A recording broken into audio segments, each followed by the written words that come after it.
When a man is forced to choose between his freedom and the only land he has left, and when a woman unwanted by an entire town must marry a stranger to survive, the altar becomes a battleground. Cole Ryder never wanted another wife. Eliza Thornfield never wanted to be a pawn. But in the unforgiving dust of Red Hollow, a banker's threat binds them together in a marriage built on coercion, not love. What begins as mutual resentment will be tested by violence, betrayal, and a fight for survival that neither saw coming. This is their story. If you want to see how far this story can go, hit that like button and comment with the city you're watching from. Let's see where this reaches. The sun beat down on Red Hollow like a punishment, the kind of heat that made men squint and women pull their bonnets lower, not out of modesty, but out of pure survival. Dust hung in the air, fine and relentless, coating everything it touched. Wooden storefronts, wagon wheels, the leather boots of men who'd learned long ago not to complain about anything the frontier threw at them. Cole Ryder stood outside the small church at the edge of town, his jaw tight, his hands clenched at his sides. He wasn't a man given to nervousness, but today his gut churned with something close to it. Not fear, not exactly. More like the dread of a trap snapping shut, the kind you walked into with your eyes wide open because every other option had already been taken from you. Behind him, the ranch waited. 300 acres of hard-earned land, cattle that had survived 2 brutal winters, and a house that still smelled like his late wife's lavender soap, even though she'd been gone nearly 2 years. That ranch was all he had left. All his daughter had left, and today he was going to sign it away to keep it. The door to the church creaked open. Reverend Shaw stepped out, his face pale and apologetic, the kind of look a man wore when he knew he was complicit in something ugly, but lacked the spine to stop it. "She's here," Shaw said quietly. Cole didn't respond. He turned and looked down the dirt road that cut through the center of Red Hollow. A single wagon approached, its wheels clattering over the uneven ground. Driving it was Martin Stern, the town's most prominent banker, a man whose smile never reached his eyes and whose handshake felt like a contract you hadn't read yet. And sitting beside him, stiff-backed and expressionless, was the woman Cole was about to marry. Eliza Thornfield. He'd seen her exactly twice before this moment. Once at the general store, where she'd been purchasing fabric, and had politely declined the shopkeeper's attempt at conversation. Once outside the boarding house, where she'd been standing alone on the porch, watching the street with the calm, unreadable gaze of someone who'd learned not to expect much from the world. She wasn't from Red Hollow. That much everyone knew. She'd arrived 3 weeks ago on the stagecoach, alone, with a single trunk and no family to claim her. The rumors started immediately. A widow, some said. A runaway, others whispered. A woman with a past she didn't care to explain. Cole didn't care about her past. He cared that Martin Stern had made her the centerpiece of a threat. The wagon stopped in front of the church. Stern climbed down first, adjusting his coat with the smooth precision of a man who enjoyed the theater of power. Then he turned and extended a hand to Eliza. She didn't take it. Instead, she gathered her skirts and stepped down on her own, her movements precise and controlled. She wore a simple dress, dark green, without lace or ornament. Her hair was pinned back in a tight bun, and her face, though young, maybe 25, Cole guessed, carried the kind of weariness that came from surviving things polite society didn't talk about. Her eyes met his for the first time. They were gray, sharp, unflinching. "Mr. Ryder," Stern said, his voice warm and false. "Right on time. I do appreciate punctuality." Cole ignored him. He kept his gaze on Eliza. She looked back at him without flinching, without softening. There was no shy smile, no demure glance away, just a cold, steady assessment. "Miss Thornfield," Cole said, his voice flat. "Mr. Ryder," she replied. Her voice was low, controlled, with just the faintest edge of an Eastern accent. Not refined exactly, but educated. Someone who'd once had more than she did now. Stern cleared his throat, clearly enjoying himself. "Shall we proceed? I believe the Reverend is ready." Cole's fists tightened. He wanted to tell Stern exactly where he could shove his cheerful tone, but that wasn't an option, not anymore. 2 weeks ago, Stern had arrived at the ranch with a ledger and a smile. He'd pointed out a debt Cole's late wife had taken out the year before she died. Medical bills, supplies, things Cole hadn't known about because Sarah had been trying to protect him from one more burden. The debt had been sold, passed through 2 different hands, and now it sat in Stern's possession like a noose. "You owe me $4,000, Stern had said, "due in full by the end of the month." Cole had gone pale. "I don't have that kind of cash." "I know." Stern had leaned back in his chair, fingers steepled. "But I have a solution, a mutually beneficial arrangement." That was when he'd told Cole about Eliza Thornfield, a woman alone, unprotected, unwanted. A woman Stern had taken an interest in, not romantic, he'd claimed, but practical. She needed a home. Cole needed his debt erased. "Marry her," Stern had said simply.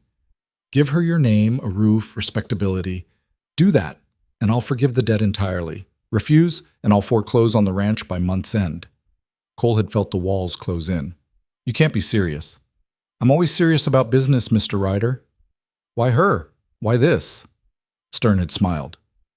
"Let's just say Miss Thornfield and I have an understanding. She's aware of the arrangement. She's agreed to it." "She's agreed to marry a stranger?" "She's agreed to survive, same as you." Now, standing outside the church, Cole felt the weight of that conversation like a stone in his chest. He glanced at Eliza again. Her face betrayed nothing. No fear, no anger, no hope. Just a blank, careful neutrality. "Shall we?" Reverend Shaw said weakly. Cole nodded. Eliza did the same. They walked into the church together, side by side, but not touching. The interior was dim and smelled of old wood and candle wax. There were no guests, no flowers, no music. Just Shaw standing at the front with his Bible open and Stern sitting in the front pew like a spectator at a hanging. Shaw began the ceremony. His voice was thin, uncertain, stumbling over words he'd said 100 times before. Cole barely heard him. His mind was elsewhere, on his daughter, Grace, who was back at the ranch with the housekeeper, too young to understand why her father was doing this. On Sarah, whose grave sat on the hill overlooking the ranch, marked by a simple wooden cross, on the life he'd built and the life he was about to lose control of. "Do you, Cole Ryder, take this woman to be your lawfully wedded wife?" Cole's throat was dry. He forced the words out. "I do." Shaw turned to Eliza. "And do you, Eliza Thornfield, take this man to be your lawfully wedded husband?" She didn't hesitate. "I do." "Then by the power vested in me, I now pronounce you husband and wife." Shaw didn't say the part about kissing the bride. There was no point. Stern stood, clapping slowly, the sound echoing off the bare walls. "Congratulations," he said, grinning. "A new beginning for both of you." Cole turned to face Eliza. She looked back at him with that same unreadable expression. "We should go," he said quietly. She nodded. They walked out of the church together, and Stern followed, still smiling. Outside, the heat hit them again, oppressive and unrelenting. Cole's horse and wagon were tied nearby. He gestured toward it. "I'll take you to the ranch." Eliza glanced at the wagon Stern had arrived in. Her trunk was still in the back. "I'll have it brought over later today," Stern said smoothly. "No need to trouble yourself, Mr. Ryder." Cole didn't trust him, but he wasn't about to argue in the middle of the street. He helped Eliza onto the wagon seat. She accepted his hand this time, though her grip was brief and impersonal, and then climbed up beside her. As they pulled away, Stern called out, "Do take care of her, Mr. Ryder. She's more valuable than you know." Cole didn't look back.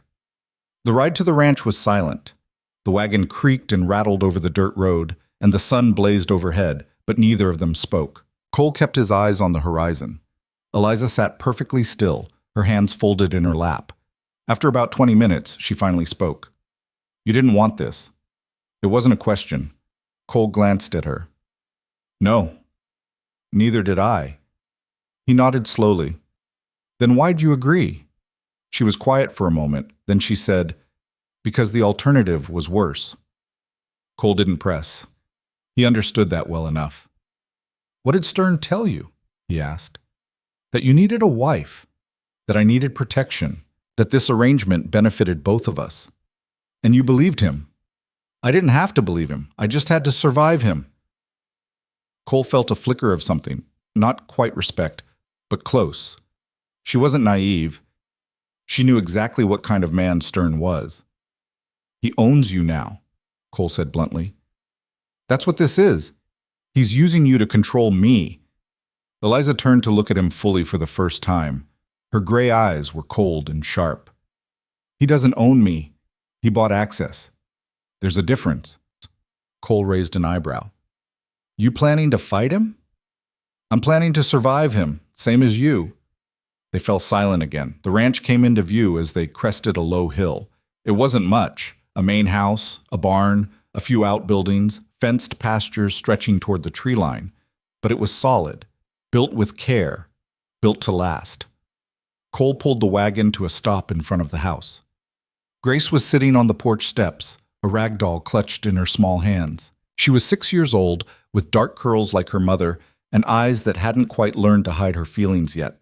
She looked up as they approached. Her gaze moved from Cole to Eliza and back again. Then her face crumpled. You said you wouldn't, Grace whispered. Cole climbed down from the wagon. Gracie, you said you wouldn't bring someone else here. I didn't have a choice. You always have a choice. Her voice cracked, and she ran into the house, the screen door slamming behind her. Cole closed his eyes, exhaling slowly. Eliza climbed down from the wagon on her own. She stood beside him, looking at the house. She hates me already, Eliza said quietly. She doesn't hate you. She hates the situation. Same thing in her eyes. Cole turned to her.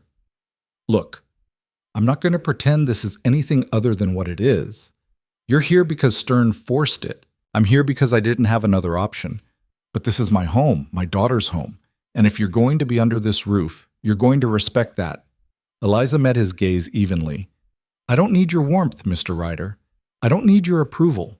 I just need a place to sleep and a reason for people to stop whispering when I walk past. You give me that, and I'll stay out of your way. Good. Good. They stood there in the dust and heat, two strangers bound by a piece of paper and a banker's greed. And for the first time, Cole wondered if he'd just made the worst mistake of his life. And inside the house, the air was cooler, but no less tense. The housekeeper, Mrs. Calloway, a round-faced woman in her 50s, stood in the kitchen wringing her hands.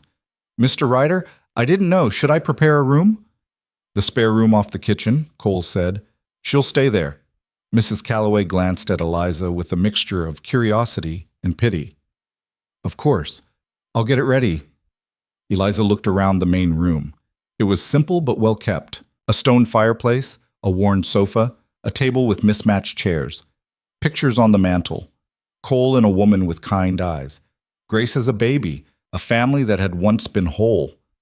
That was Sarah, Cole said, following her gaze. My wife.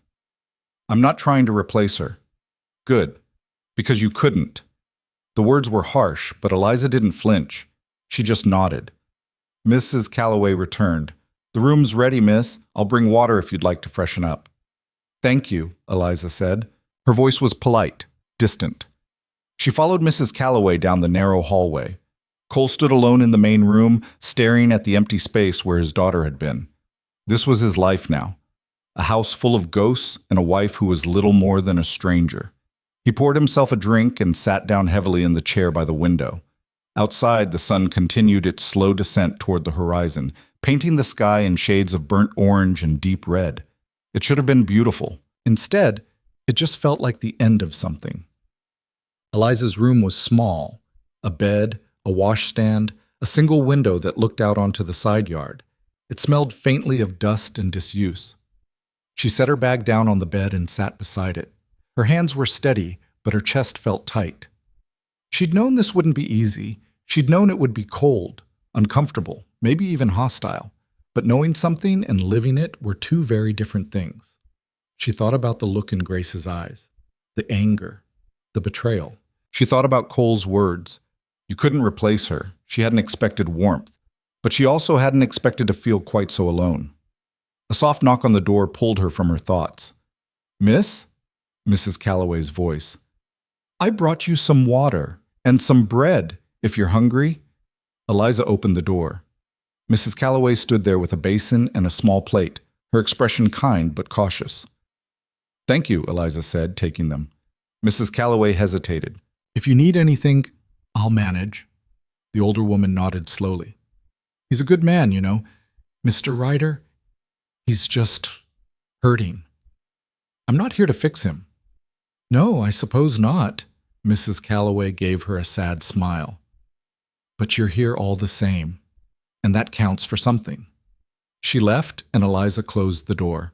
She washed her face, ate the bread, and lay down on the bed fully clothed. The ceiling above her was made of rough wooden planks, and she stared at them until the light began to fade. Tomorrow, she would figure out how to survive this place. Tonight, she just needed to breathe. Dinner was a silent, strained affair. Mrs. Calloway had prepared a simple meal: roasted chicken, potatoes, greens from the garden. Cole sat at the head of the table. Grace sat beside him, picking at her food and refusing to look up. Eliza sat across from them, eating slowly, carefully, saying nothing. Mrs. Calloway hovered nearby, refilling water glasses and making small talk that no one responded to. Eventually, she gave up and retreated to the kitchen. Grace pushed her plate away. "I'm not hungry." "Eat," Cole said. "I don't want to." "Gracie, I said I don't want to." She stood up abruptly, her chair scraping against the floor. "I don't want her here. I don't want any of this." She ran from the room before Cole could respond. Eliza set down her fork. "I can eat in my room if it's easier." "No." Cole's voice was firm. "She needs to learn that this is how things are now." "She's 6. I know how old she is." Eliza looked at him. "Then maybe stop treating her like she's supposed to understand what you barely understand yourself." Cole's jaw tightened. "You don't know anything about my daughter. I know she's scared, I know she's angry, and I know that forcing her to sit at a table with a stranger isn't going to fix that. I didn't ask for your opinion." "No, you didn't." Eliza stood, picking up her plate. "But you're going to hear it anyway, because I'm not interested in watching you make this harder than it has to be." She walked into the kitchen, leaving Cole sitting alone at the table. He sat there for a long time, staring at nothing. That night, Cole couldn't sleep. He lay in bed, staring at the ceiling, listening to the familiar creaks and groans of the house settling. Everything felt wrong. The air, the silence, the absence of Sarah's warmth beside him. He'd been alone for 2 years. He'd thought he'd adjusted to it. But tonight, knowing there was another woman under his roof, a woman who wasn't Sarah, who would never be Sarah, made the loneliness feel sharper somehow. He got up and walked to the window. Outside, the moon was nearly full, casting pale light over the ranch. The barn stood dark and still. The fences stretched into shadow. And then he saw movement, a figure standing near the edge of the porch. Eliza. She was wearing the same dress from earlier, her arms wrapped around herself against the cool night air. She was looking out at the land, her face turned toward the distant hills. Cole watched her for a moment. She didn't move, didn't turn, just stood there, alone in the dark. He didn't go to her. He didn't say anything. He just went back to bed and tried, once again, to sleep. The next morning, Cole was up before dawn. He dressed quickly, pulled on his boots, and headed out to the barn to start the day's work. The cattle needed feeding, the fences needed checking, and there was a water trough that had been leaking for the past week. He didn't expect to find Eliza already awake, but when he stepped into the kitchen, she was there, standing by the stove with a cup of coffee in her hands. She'd changed into a simpler dress, something practical, and her hair was pinned back neatly. She looked up when he entered. "There's more coffee if you want it." Cole hesitated, then nodded. He poured himself a cup and stood on the opposite side of the room. "You're up early," he said. "I don't sleep much." "Bad dreams?" "Something like that." They stood in silence, sipping their coffee. Finally, Eliza spoke. "I'm not going to be a burden here. I can work." Cole raised an eyebrow. "Work?" "I grew up on a farm. I know how to handle chickens, mend fences, cook, clean. I'm not useless." "I didn't say you were." "You didn't have to." Cole studied her. There was no defensiveness in her tone, just a flat statement of fact. "Fine," he said. "You want to help, you can start with the chickens. Mrs. Calloway's been handling them, but her back's been bothering her." Eliza nodded. "Where are they?" "Out back. Coop's by the garden." She set down her cup and walked toward the door. "Eliza." She stopped, turning back. "Don't expect Grace to warm up to you just because you're working." "I don't expect anything from her," Eliza said quietly. "I just expect to survive." She walked out, leaving Cole alone in the kitchen once again. The days that followed settled into a strange, uncomfortable rhythm. Cole worked the ranch. Eliza helped where she could, feeding the chickens, hauling water, mending clothes, preparing meals alongside Mrs. Calloway. Grace avoided her completely, slipping out of rooms when Eliza entered, refusing to speak to her, clinging to her father like a lifeline. The town noticed, of course. When Eliza accompanied Cole to the general store on Saturday, the whispers started immediately. Women clustered together, their voices low and sharp. Men tipped their hats politely but kept their distance. Eliza ignored them all, but Cole saw the way she held herself, shoulders back, chin up, eyes forward, like a soldier walking through enemy territory.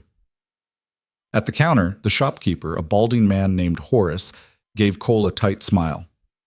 "Heard you got married, Ryder. Congratulations." "Thanks." Horace glanced at Eliza. "Ma'am." "Sir," she replied coolly. "You settling in all right?" "Well enough?" Horace's smile didn't reach his eyes. "Good. Good. Well, if you need anything, you just let me know." "I will." They left with their supplies, and as they loaded the wagon, Cole noticed a group of women standing across the street, watching them. One of them, Clara Bennett, the mayor's wife, called out, "Mr. Ryder, a word?" Cole suppressed a sigh and walked over. Eliza stayed by the wagon. "Mrs. Bennett," Cole said politely. Clara smiled, but it was the kind of smile that didn't touch her eyes. "I just wanted to extend my congratulations on your marriage. We were all so surprised to hear about it." "I'm sure you were. It was all very sudden, wasn't it? Life on the frontier doesn't wait for long engagements." Clara's smile tightened. "Of course. Though I have to say we don't know much about your new wife. Where did you say she was from?" "I didn't." "Oh." Clara's eyes flicked toward Eliza. "Well, I'm sure she'll fit in just fine, assuming she knows how things are done around here." Cole's jaw tightened. "She'll do just fine." "Of course. I'm sure she will. It's just, well, you know how people talk, and with Martin Stern's involvement in the whole thing—" "Stern's involvement is his business," Cole said flatly, "not yours." Her smile vanished. "I was only trying to be friendly, Mr. Ryder." "Then be friendly by minding your own." He turned and walked back to the wagon. Eliza was already seated, her face as unreadable as ever. As they pulled away, she spoke quietly. "You didn't have to defend me." "I wasn't defending you. I was shutting her up." "Same thing." "No, it's not." They rode in silence for a while. Then Eliza said, "They think I'm beneath you. They think everyone's beneath them. They think I'm Stern's property." Cole didn't respond to that, because it wasn't entirely wrong. That night, after Grace had gone to bed and Mrs. Calloway had left for her own small house near the edge of the property, Cole sat on the porch with a glass of whiskey. The door creaked open and Eliza stepped out. She hesitated when she saw him. "I can go back inside," she said. "Sit if you want." She sat on the opposite end of the porch, leaning against the railing. For a while, neither of them spoke. "Why did Stern choose you?" Cole asked finally. Eliza was quiet for a long moment. Then she said, "Because I owed him." "Money?" "No, not money." "Then what?" She looked out at the dark fields. "When I came to Red Hollow, I had nothing. No money, no family, no prospects. Stern offered me a room at the boarding house, said I could pay him back when I got on my feet." "And you believed him?"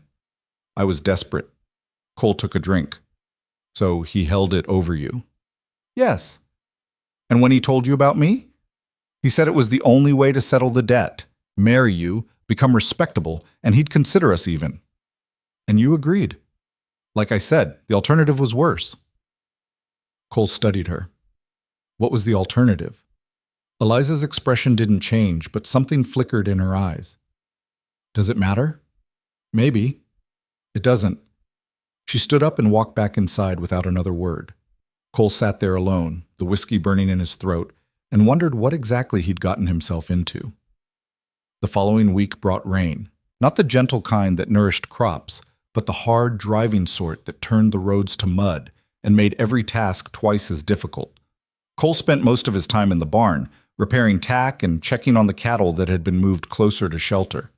Eliza worked inside, helping Mrs. Calloway with preserving vegetables and mending clothes that had accumulated in a basket by the fireplace. Grace stayed in her room. On the third day of rain, Cole finally had enough. He knocked on his daughter's door, heard her muffled, "Go away," and opened it anyway. She was sitting on her bed, the rag doll clutched to her chest, staring out the window at the gray sky.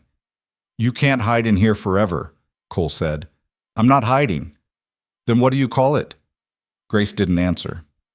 Cole sat down on the edge of the bed. "Gracie, I know this is hard. I know you miss your mama, but she's not coming back, and we have to keep living." "With her?" Grace's voice was bitter, sharper than a 6-year-old's should be. "Yes, with her." "I don't want to." "I didn't ask what you wanted. I'm telling you what is." Grace turned to look at him, and her eyes were wet. "You said you'd never replace Mama." "I'm not replacing her." "Then what is she?" Cole didn't have a good answer for that. "She's someone who needed help, and we needed help too." "I don't need her help." "Maybe not, but I do." Grace's face crumpled, and she buried her face in the doll. Cole put a hand on her shoulder, but she pulled away. "Just leave me alone," she whispered. Cole stood up slowly. "Come down for dinner tonight. That's not a request." He left, closing the door behind him. In the hallway, he stopped and leaned against the wall, pressing the heels of his hands into his eyes. He was losing her. He could feel it. Downstairs, Eliza was setting the table. She glanced up when he came down the stairs. "She still won't talk to me," Eliza said. "She won't talk to me either." "Maybe you should stop forcing it." Cole's patience, already thin, snapped. "Don't tell me how to raise my daughter." Eliza set down the plate she was holding with more force than necessary.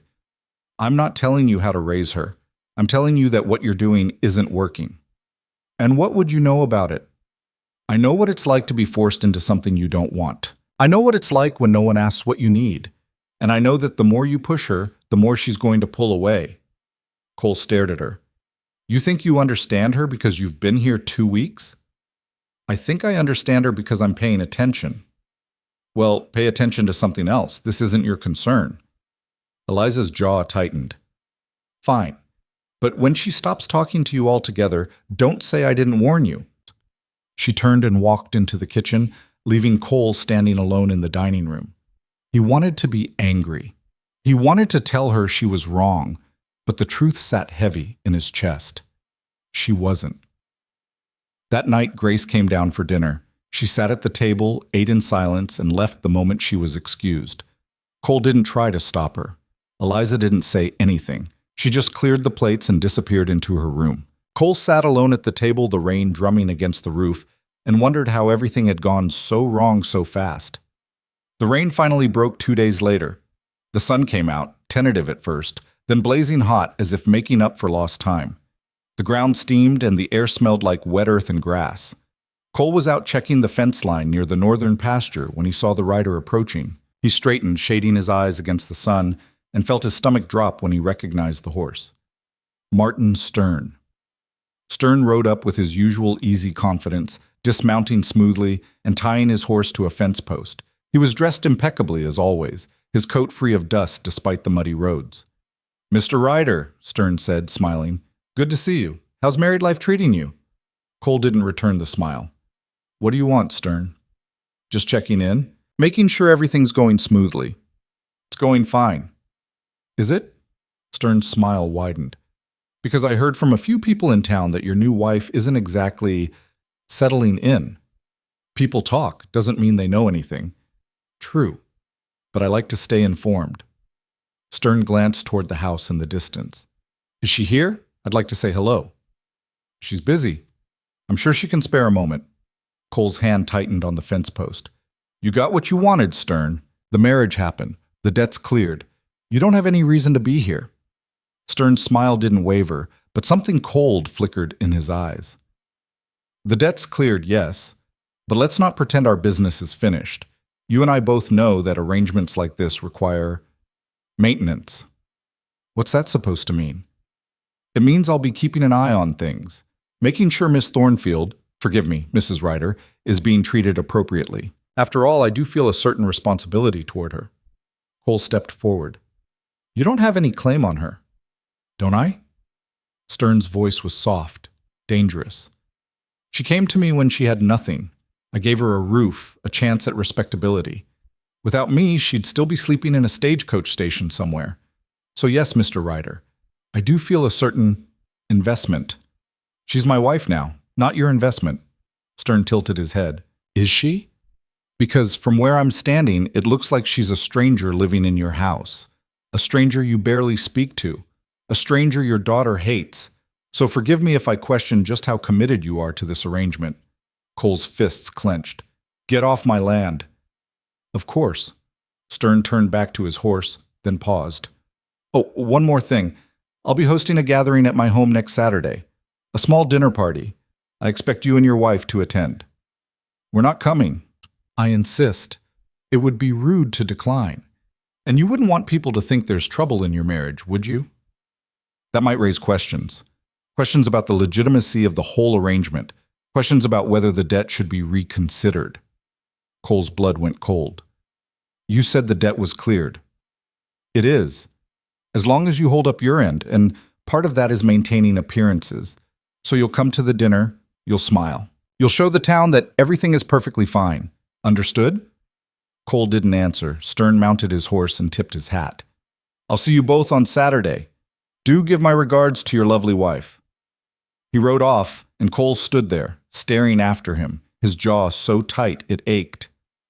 When he got back to the house, Eliza was in the garden, pulling weeds. She looked up when she heard his footsteps. You look angry, she said. Stern was here. Her hand stilled. What did he want? To remind me that he still owns us. Eliza stood, brushing dirt from her hands. What did he say? Cole told her about the dinner party, about the veiled threats, the insistence on appearances. When he finished, Eliza's face was unreadable. So we go. Just like that? What choice do we have? We could tell him to go to hell. And then what? He forecloses on the ranch? He makes life impossible for you in this town? He's a banker, Cole. He has power. Fighting him head on won't work. So we just do what he says? For now. Eliza's voice was calm, measured. Until we find a way to get out from under him. Cole stared at her. You've been thinking about this. I've been thinking about a lot of things. Like what? She hesitated, then said, like how men like Stern operate, like what leverage looks like how to survive when someone has power over you. You sound like you've done this before. I have. But Cole wanted to ask more, but the look in her eyes stopped him. Whatever she'd survived before coming here, she wasn't ready to talk about it. Fine, he said. We'll go to the dinner, but after that, we figure out how to cut him loose. Agreed. They stood there in the garden, the sun beating down, two people bound together by circumstance and necessity, and for the first time, Cole felt like maybe they were on the same side. The next few days passed in tense preparation. Mrs. Calloway insisted on altering one of Sarah's old dresses for Eliza to wear to the dinner, despite Eliza's protest that it wasn't necessary. You can't show up to Martin Stern's house in a work dress, Mrs. Calloway said firmly. People will talk. They're already talking, Eliza replied. Then let's not give them more to say. The dress was a deep blue, simple but elegant. When Eliza tried it on, Mrs. Calloway stepped back and smiled. You look lovely, dear. Eliza looked at herself in the small mirror. She didn't feel lovely. She felt like an imposter wearing a dead woman's clothes. But she didn't say that. Grace walked past the room, saw Eliza in the dress, and stopped. Her face went pale. That's Mama's, she whispered. Mrs. Calloway turned. Oh, sweetheart, it's just a dress. Your Mama would have wanted... No, she wouldn't. Grace's voice cracked. She wouldn't want her wearing it. She wouldn't want her here at all. She ran down the hallway, and a moment later, a door slammed. Eliza closed her eyes. I'll wear something else. You will not, Mrs. Calloway said gently. Grace is hurting, but that doesn't mean you should suffer for it. Doesn't it? Mrs. Calloway put a hand on her shoulder. You're trying to survive, same as the rest of us. Don't apologize for that. Eliza didn't respond. She just took off the dress and folded it carefully, setting it on the bed. Later that night, she went to Grace's door and knocked softly. Go away, came the muffled reply. Eliza hesitated, then spoke through the door. I'm not wearing the dress. I'm going to find something else. Silence. I'm not trying to take your mother's place, Grace. I know I can't. I'm not even trying. More silence. I'm just trying to survive. Same as you. She waited, but there was no response. Finally, she turned and walked back to her own room. Saturday arrived too quickly. Cole hitched the wagon, and Eliza climbed up beside him in a plain gray dress she'd borrowed from Mrs. Calloway. It wasn't fancy, but it was respectable. Grace stayed behind with Mrs. Calloway, a small mercy that neither Cole nor Eliza argued against. The ride to Stern's house was silent. The property sat on the edge of town, a large two-story structure with manicured gardens and a stone pathway leading to the front door. It was the kind of house that announced wealth without subtlety. Several other wagons and horses were already tied outside. Cole recognized a few of them: the mayor, the town lawyer, a couple of wealthy ranchers from the surrounding area. Looks like we're not the only ones being shown off, Cole muttered. Eliza didn't respond. She was staring at the house, her face carefully blank. They walked up to the door, and a well-dressed servant opened it before they could knock. "Mr. and Mrs. Ryder," the man said smoothly. "Mr. Stern is expecting you. Right this way." They were led into a large parlor where a dozen people stood holding glasses of wine and making polite conversation. The room fell silent when they entered. Stern appeared almost immediately, his smile wide and welcoming. "Ah, the guests of honor. Cole, Eliza, so glad you could make it." "Wouldn't have missed it," Cole said flatly. Stern laughed as if Cole had made a joke. "Come, let me introduce you." He guided them through the room, making introductions. The mayor and his wife, Clara Bennett, who smiled tightly at Eliza. A lawyer named Hargrove, who barely acknowledged them.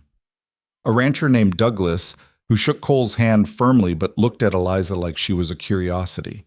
"And this," Stern said, gesturing to a tall, sharp-eyed man in an expensive suit, "is Mr. Clarence Whitmore. He's visiting from the territorial capital, a very influential man." Whitmore extended a hand. "Pleasure." Cole shook it. "Likewise." Whitmore's gaze shifted to Eliza.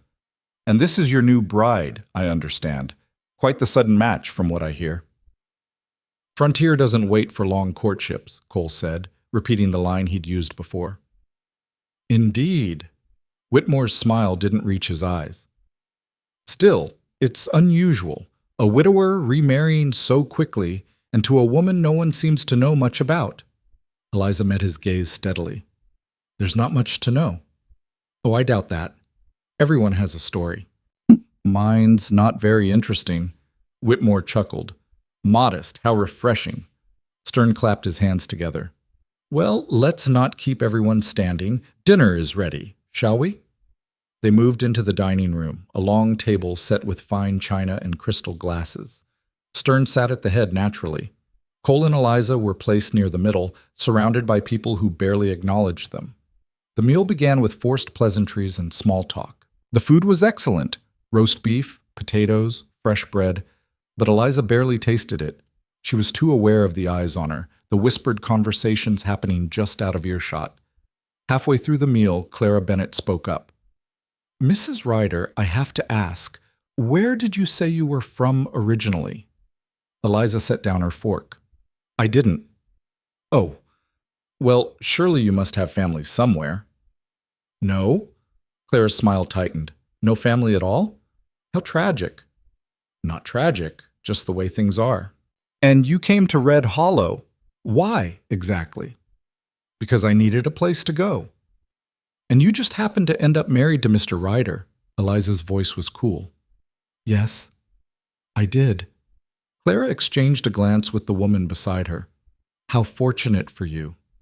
Cole's jaw tightened. "My wife doesn't need to justify herself to you, Mrs. Bennett." "I wasn't asking her to justify anything. I was simply making conversation." "Then make it somewhere else."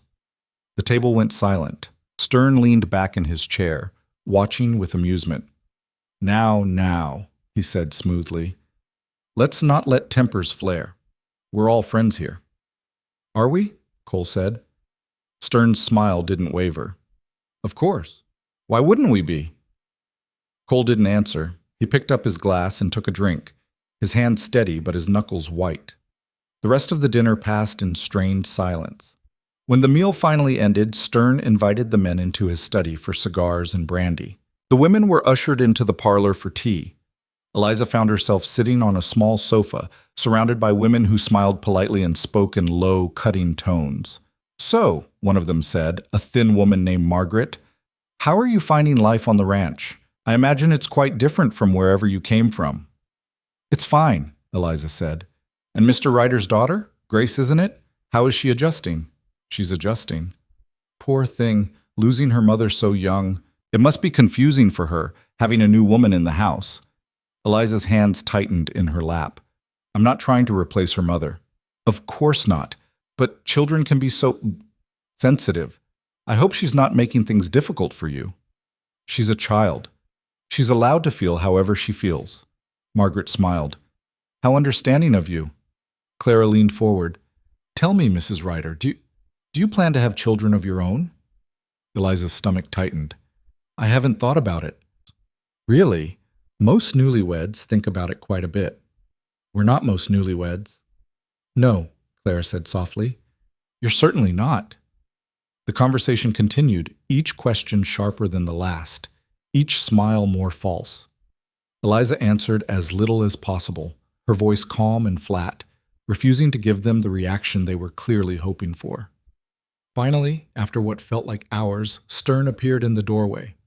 "Gentlemen are ready to leave. I hope you ladies had a pleasant evening." Eliza stood immediately. "Thank you for your hospitality, Mr. Stern." "Of course. You're always welcome here." She walked out without looking back. Cole was waiting by the wagon, his face dark. They climbed up in silence and pulled away from the house. They were halfway home before Eliza spoke. "That was a mistake." "Agreed. He wanted to humiliate us, to remind everyone that we're under his control." "He succeeded." Eliza turned to look at him. "Then we need to find a way to take that control back." "How?" "I don't know yet. But there has to be something. Some weakness, some leverage. Men like Stern always have something." Cole glanced at her. "You sound sure of that." "I am." "Why?" Eliza looked away. "Because I've dealt with men like him before." And I survived." Cole didn't press. He just guided the wagon down the dark road, the stars overhead cold and distant. When they got home, Grace was already asleep. Mrs. Calloway had left a lamp burning in the kitchen. The house was quiet. Eliza went straight to her room. Cole stood in the main room for a while, staring at the dying fire. Then he poured himself a drink and sat down, alone in the dark. The following week, Cole noticed something different. Eliza had started spending more time in town. She'd ride in with him on supply runs, then disappear for an hour or two before meeting him back at the wagon. The first time, he asked where she'd been. "Walking," she'd said. The second time, he didn't ask. But on the third trip, his curiosity got the better of him. He finished his business at the general store early and went looking for her. He found her at the land office. She was standing at the counter, speaking in low tones with the clerk, a nervous young man named Peter. When she saw Cole, she straightened. "I'll be just a moment," she said. Cole waited outside. When she emerged, he fell into step beside her. "What were you doing in there?" "Looking at records." "What kind of records?" "Property records, loan documents, anything public that might tell me more about Stern's holdings." Cole stopped walking. "Why?" Eliza turned to face him. "Because if we're going to get out from under him, we need to know how he operates, what he owns, who he's in debt to, where his power comes from." "And you think you can find that in public records?" "It's a start." Cole stared at her. "You've done this before." "Yes." "Where?" She hesitated. "Back east. A long time ago." "Against who?" "Someone like Stern. Someone who thought he owned me." "And did you win?" Her smile was thin, bitter. "I survived. That's winning enough." Cole studied her for a long moment. Then he said, "What do you need from me?" "Time, access, and for you to trust that I know what I'm doing." "I don't trust easily." "Neither do I. But we don't have a choice." Cole nodded slowly. "All right. But if this goes sideways, it won't. You can't know that. No, Eliza said, but I can try. They walked back to the wagon in silence, and for the first time since this whole mess started, Cole felt something other than resentment toward the woman he'd been forced to marry. He felt something like hope. Back at the ranch, things remained tense. Grace still refused to speak to Eliza, still avoided her at every turn. But Eliza stopped trying to force it. She just existed in the same space, quiet and steady, and let the child come to her own conclusions in her own time. One afternoon, Cole was fixing a broken wheel on the plow when he heard shouting from the house. He dropped the tools and ran.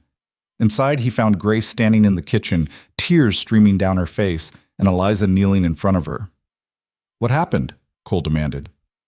"She fell," Eliza said calmly. "Cut her hand on a piece of broken glass." Grace was clutching her hand to her chest, blood seeping between her fingers. Eliza stood and moved to the basin, wetting a clean cloth. "Let me see, Grace." "No! Grace, you're bleeding. I need to clean it." "I don't want you to touch me." Eliza's voice remained calm. "I know, but your father's hands are covered in grease and mine aren't. So unless you want an infection, you're going to let me help you." Grace looked at her father, her face desperate. Cole nodded. "Let her help, Gracie." Slowly, reluctantly, Grace extended her hand. Eliza took it gently and cleaned the cut. It wasn't deep, but it was long and still bleeding. "Hold still," Eliza said. She wrapped the hand carefully, her movements quick and efficient. "There. That should hold until it clots." Grace pulled her hand back immediately, cradling it against her chest. "Thank you," Cole said quietly. Eliza didn't respond. She just rinsed the blood from the cloth and hung it to dry.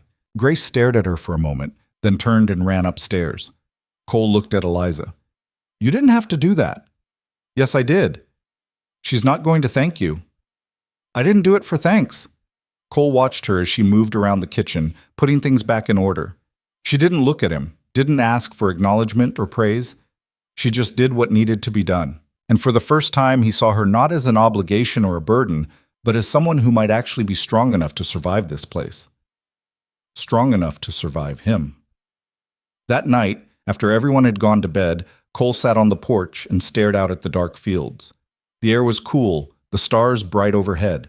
He heard the door open and turned to see Eliza stepping out. She hesitated when she saw him, then sat down on the opposite end of the porch. They sat in silence for a while. Then Cole spoke. "How long are you planning to dig through those records?" "As long as it takes." "And what are you looking for exactly?" "Proof. That Stern doesn't actually own as much as he claims, that some of his loans are fraudulent, that he's been manipulating people for years. And if you find it, then we use it." Cole leaned back against the railing. "You really think you can take him down? I think I can hurt him. Maybe that's enough." "Maybe." They fell silent again. Then Eliza said, "Your daughter's strong." "She is." "She'll come around, eventually." "You sound sure." "I am, because she's smart. And smart people figure out who's on their side." Cole looked at her. "And are you on her side?" Eliza met his gaze. "I'm on my own side.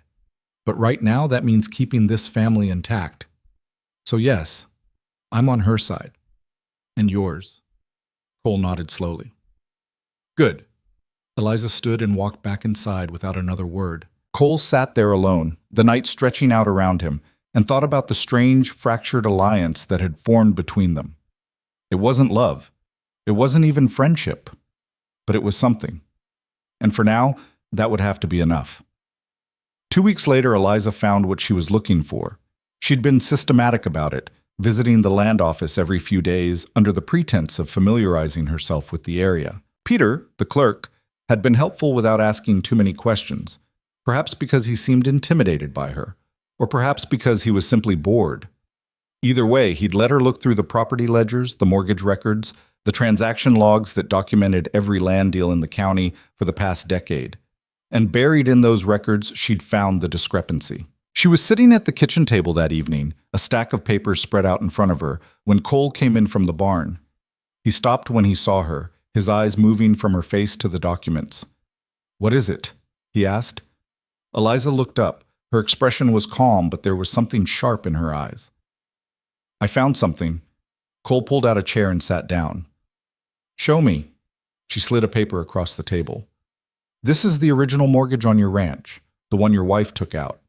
Cole picked it up, his jaw tightening as he read. I know what it says. Look at the date. He looked. March of 1872. Now look at this. She slid another document across. This is the transfer of that debt from the original lender to a man named Howard Gaines, dated 6 months later. Cole frowned. So Gaines sold it to Stern a year after that. But here's the problem. She tapped a third document. According to the county records, Gaines never had the legal authority to hold that debt in the first place. He wasn't a licensed lender. He was a clerk in Stern's bank. Cole's eyes narrowed. Meaning what? Meaning Stern created a shell transaction.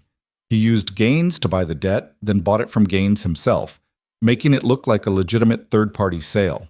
But it wasn't. It was Stern controlling the debt the entire time, just moving it around on paper to make it harder to trace. Why would he do that? Because it gave him plausible deniability.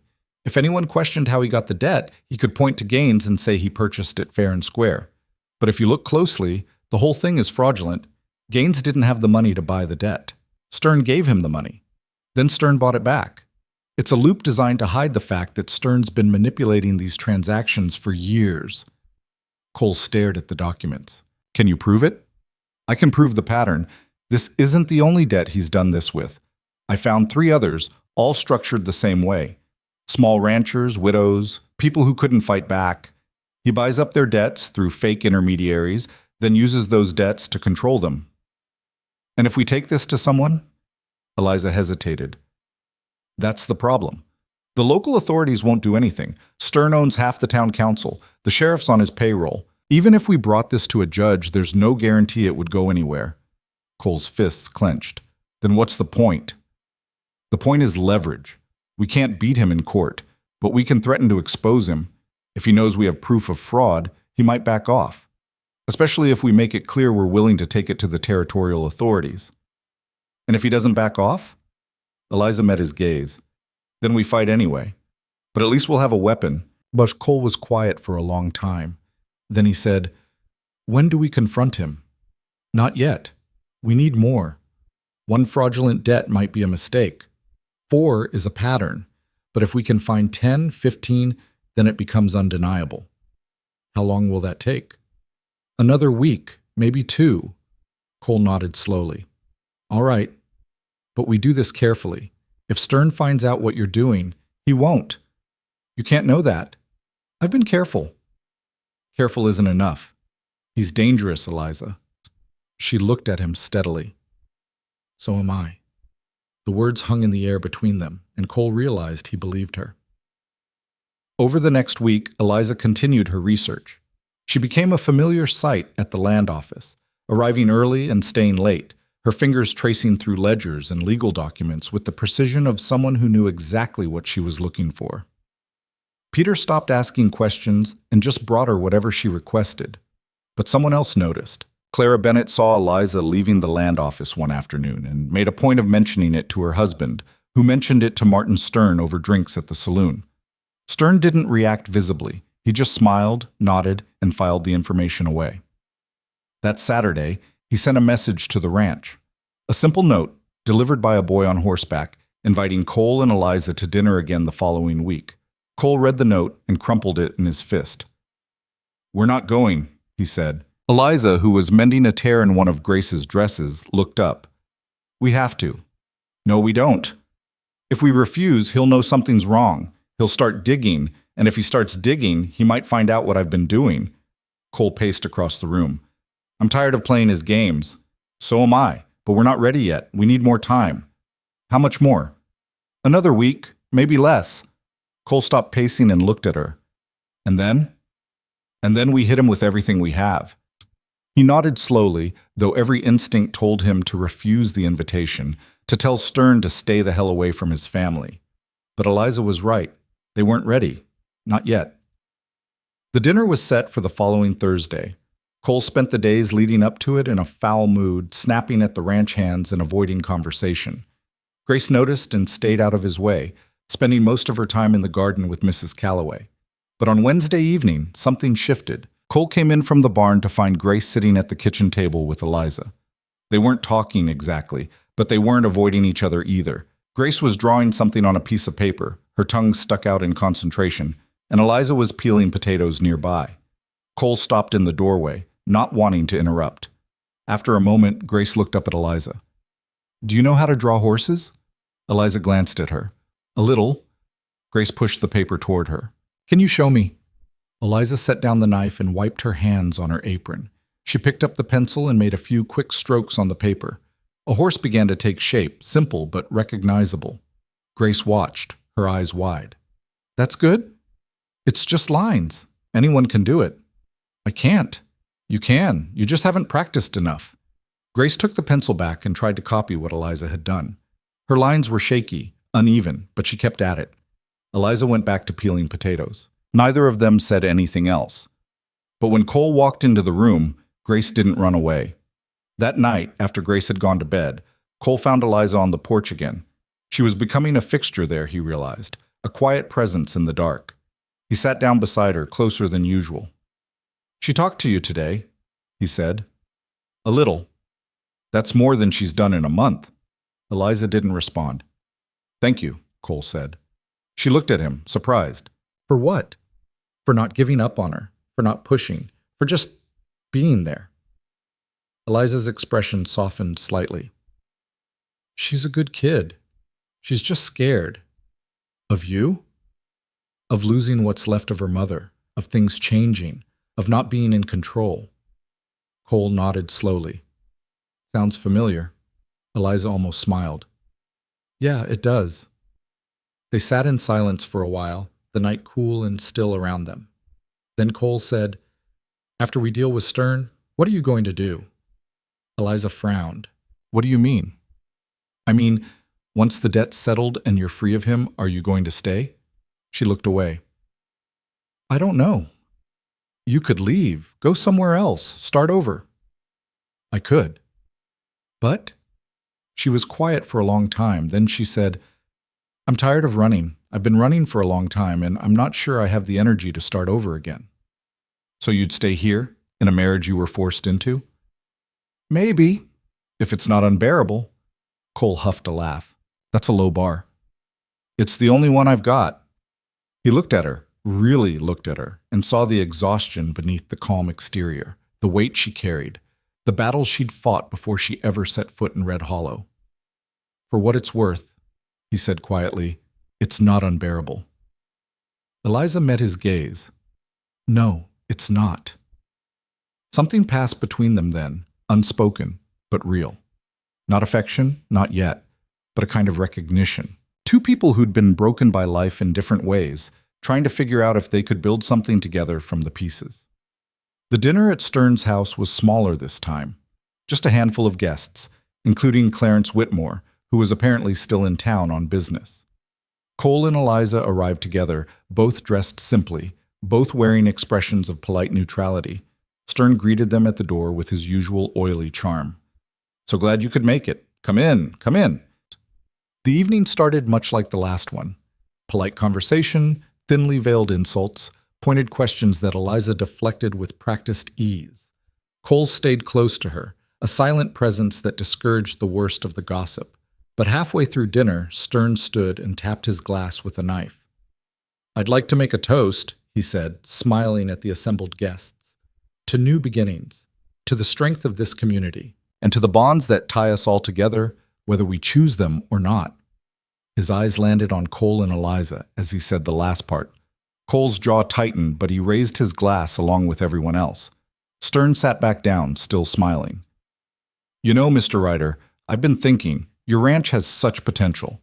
With the right investment, the right guidance, it could become one of the most profitable operations in the territory." "It's doing fine as it is," Cole said. "Oh, I'm sure it is. But fine isn't the same as thriving, and I'd hate to see you struggle when there are opportunities available." "What kind of opportunities?" Stern leaned back in his chair. "Well, for instance, I've been considering expanding my own holdings, diversifying into cattle, and I thought perhaps we could come to an arrangement." A partnership of sorts. Cole's eyes narrowed. I'm not interested in a partnership. Nick, are you sure? Because I think you'd find the terms very favorable, and it would certainly ease some of the financial pressures you've been under. I said no. Stern's smile didn't waver, but something cold flickered in his eyes. Of course, just something to think about. The conversation moved on, but Eliza had gone very still. She knew what Stern was doing. He was testing them, probing for weakness, making sure they understood that he still held the power. After dinner, the men retired to the study again. Stern poured brandy and lit a cigar, settling into his chair like a king on a throne. Tell me, Ryder, he said, how is your lovely wife settling in? Fine. I'm glad to hear it. She seems like a resourceful woman, intelligent, the kind of person who knows how to make the most of a situation. Cole didn't respond. Stern took a long drag on his cigar. I've heard she's been spending time at the land office, doing some research apparently. Very diligent of her. Cole's blood went cold, but he kept his face neutral. She likes to stay informed. Of course. Knowledge is power, after all. Stern's smile widened. But sometimes, too much knowledge can be dangerous, especially when it comes to matters that don't concern her. What are you saying? I'm saying that your wife should be careful. Red Hollow can be an unforgiving place for people who ask too many questions. Cole set down his glass, his hand shaking with barely controlled rage. Is that a threat? A threat? No, no. Just friendly advice. Stern stood and walked to the window, looking out at the dark street. You see, Cole, I've built everything I have through careful planning and strategic thinking. I don't react well to people who try to undermine that, and I'd hate for your wife to find herself in a position where she's made things difficult for both of you. Cole stood as well, his fists clenched. Stay away from her. Stern turned, his expression calm.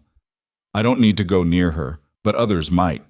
Accidents happen, you know, especially to people who don't know when to stop digging. If anything happens to her, then what? You'll come after me? You'll try to ruin me? Stern laughed. You have nothing, Ryder. No power, no influence, no leverage. You're a rancher with a failing operation and a wife who's in over her head. So I suggest you take her home, remind her of her place, and stop letting her poke around in things that don't concern her. Cole stepped forward, and for a moment it looked like he might actually throw a punch, but then Whitmore stepped between them, his hand raised. Gentlemen, please, let's not let tempers get the better of us. Cole forced himself to step back. We're leaving. Of course, Stern said smoothly. Safe travels. And do give my regards to your wife. Cole walked out of the study, found Eliza in the parlor, and grabbed her hand. We're going, now. She didn't argue. She just stood and followed him out of the house. They didn't speak until they were on the wagon, the horses moving at a quick trot down the dark road. He knows, Cole said. Eliza nodded. I figured he would eventually. He threatened you. I'm not surprised. Eliza, this is serious. He's not going to just let this go. I know. Cole pulled the wagon to a stop and turned to face her. Then we need to move faster. Whatever you're planning, we need to do it now. Eliza looked at him, her gray eyes sharp in the moonlight. I need 3 more days, that's it. 3 days and I'll have enough to bury him. And if he doesn't give us 3 days? Then we improvise. Cole stared at her, torn between admiration and fear. You're not afraid of him, are you? I'm terrified of him, Eliza said quietly, but I'm more afraid of doing nothing. Cole nodded slowly. All right, 3 days. But you don't go into town alone anymore, and you don't leave the ranch without telling me where you're going. Agreed. They rode the rest of the way in silence, but when they got home, Cole walked her to the door instead of heading straight to the barn. Lock your door tonight, he said. I always do. Lock it anyway. Eliza looked at him for a long moment, then nodded. Be careful, Cole. You too. She went inside, and Cole stood on the porch for a while, staring out at the dark fields. Somewhere out there, Stern was planning his next move, and Cole had no doubt it would be vicious. The next morning, Cole woke to the sound of shouting. He bolted out of bed and ran outside to find one of his ranch hands, a young man named Tom, standing by the barn with a grim expression. What is it? Cole demanded. Tom pointed to the fence line. Someone cut the wire last night. About 20 head of cattle got out. We've been rounding them up since dawn, but we're still missing 5. Cole swore under his breath. How bad's the damage? Bad enough. It's going to take most of the day to fix. Cole looked toward the house and saw Eliza standing on the porch, watching. She met his gaze, and he knew they were both thinking the same thing. This was Stern's warning, and it was only the beginning. That afternoon, while Cole and the hands worked to repair the fence, Eliza rode into town. She'd promised not to go alone, but Mrs. Calloway had agreed to accompany her under the pretense of shopping for supplies. At the land office, Peter looked nervous when she walked in. "Mrs. Ryder," he said quietly, "I'm not sure you should be here." "Why not?" "Mr. Stern came by yesterday. He was asking questions about you, about what you've been looking at." Eliza's stomach tightened. "What did you tell him?" "Nothing, I swear." "But he knows, ma'am. He knows you've been digging." "Then I need to work faster." She moved toward the records room, but Peter stepped in front of her. "Please. I could lose my job, or worse." Eliza looked at him, saw the genuine fear in his eyes, and softened slightly. "I understand, but I need one more thing, just one, and then I'm done." Peter hesitated, then nodded. "What do you need?" "The original loan agreements for the debts Stearns collected over the past 5 years. All of them." That's a lot of documents." "I know, but I need them." Peter looked around nervously, then disappeared into the back room. He returned 10 minutes later with a stack of papers. "This is everything I could find, but please, take them and go. And don't come back." Eliza took the documents and squeezed his hand. "Thank you, Peter. You're braver than you think." She left quickly, tucking the papers into her bag and meeting Mrs. Calloway at the general store. They loaded the wagon and headed back to the ranch, and Eliza spent the entire ride reviewing the documents. By the time they arrived home, she had what she needed. That night, she spread everything out on the kitchen table and called Cole in.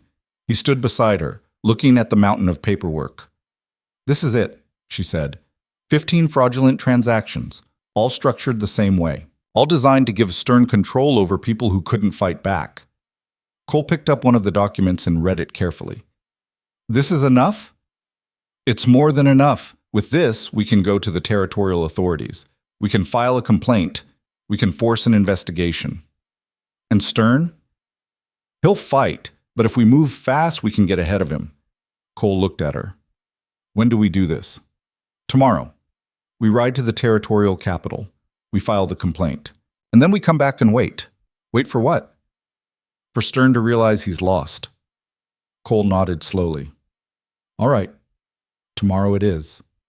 But that night, as Eliza lay in her bed staring at the ceiling, she couldn't shake the feeling that something was about to go very wrong. And she was right. The attack came just before dawn. Cole was in the barn feeding the horses when he heard the sound of breaking glass. He ran toward the house and saw flames licking at the side of the building, the fire spreading fast along the dry wood. "Eliza! Grace!" he shouted. Eliza burst out of the front door, Grace clutched in her arms, both of them coughing. Mrs. Calloway stumbled out behind them, her face pale with terror. Cole grabbed a bucket and started hauling water from the well, but the fire was already out of control. The ranch hands appeared and joined the fight, but it was clear they were losing. By the time the sun rose, half the house was gone. Cole stood in the ashes, his face blackened with soot, his hands blistered and raw. Eliza sat on the ground nearby, holding Grace, who was crying into her shoulder. "This was Stern," Cole said, his voice shaking with rage. "I know," Eliza said quietly. "He tried to kill us." "Yes." Cole turned to look at her, and for the first time she saw something break in him, not defeat, but a kind of cold, terrible resolve. "Then we're done waiting," he said. "We go after him, today, and we don't stop until he's finished." Eliza nodded, her gray eyes hard as stone. "Agreed." They left Grace with Mrs. Calloway at the neighbor's ranch, a mile down the road. The older woman had family there, people who would keep them safe while Cole and Eliza handled what came next. Grace had clung to Eliza before they left, her small arms wrapped tight around her waist, and the shock of it had nearly broken something in Eliza's chest. "Come back," Grace had whispered. "I will," Eliza had promised, though she wasn't sure she could keep it. Now she and Cole rode toward town in the early morning light, the the smell of smoke still clinging to their clothes. The documents were wrapped in oilcloth and tucked into Eliza's saddlebag. Everything they needed to destroy Stern, assuming they lived long enough to use it. Cole hadn't spoken since they'd left the ranch. His jaw was set, his hands tight on the reins, and Eliza could see the rage simmering just beneath the surface. She'd seen men like this before, men who'd been pushed past the point of reason. It made them dangerous. It also made them reckless. "We need a plan," she said. Cole didn't look at her. "The plan is simple. We find Stern. We make him pay." "That's not a plan. That's revenge. Call it whatever you want." "Cole, listen to me. If we go after him without thinking this through, we'll lose. He has money, influence, people who'll do whatever he asks. We can't just storm into his house and expect to win." "Then what do you suggest?" Eliza was quiet for a moment, thinking. "We go to the sheriff first, show him the documents, force him to act." "The sheriff's in Stern's pocket. You said so yourself." "I know, but we need to create a record. If we file a formal complaint, it becomes official.